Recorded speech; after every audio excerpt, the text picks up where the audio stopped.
plafond de verre. Déjà, vous savez que le plafond de verre, c'est né aux États-Unis en 1970, donc ça ne date pas d'aujourd'hui.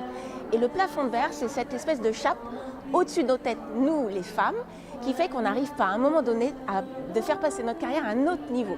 Qu'on soit salarié, entrepreneur, en libéral, c'est pareil. Et c'est pareil dans le monde entier, en France, au Maroc, aux États-Unis. Alors, les outils qu'on utilise pour développer notre première partie de carrière et qui fonctionnent très très bien, être bonne dans notre expertise, être présente sur le terrain, perfectionnisme, etc. C'est bon ça dans la première partie de carrière. Mais après, si on continue à développer ces outils-là, on s'épuise et on n'arrive pas à avoir les promotions, le salaire avec les augmentations et les jobs intéressants. Donc il y a de nouveaux outils à développer après. Ces outils, on les voit pas à l'école. Donc je vais vous en donner quelques-uns parce qu'il y en a beaucoup. C'est tout un parcours en fait qu'il faut réapprendre, à travailler. Et je vais vous donner quelques outils. Le réseau, cultiver son réseau. Donc on a 5 déjeuners par semaine normalement. Qu'est-ce qu'on fait de ces 5 déjeuners? Est-ce qu'on sort ou est-ce qu'on reste derrière son ordinateur à travailler ses dossiers? La visibilité. On a vraiment à tort cette expression vivons heureux, vivons cachés qu'on pratique trop souvent les femmes.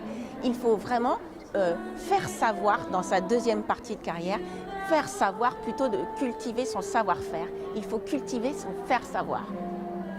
Vous en voulez d'autres? Gérer son temps, avoir une vision très forte. Mais pour avoir une vision, il faut se détacher du terrain. Qu'on soit entrepreneur ou salarié, il faut se détacher du terrain pour avoir un cap, un objectif à moyen terme, court terme, long terme. Les croyances limitantes. Alors celle-là, elle sabote la confiance en nous.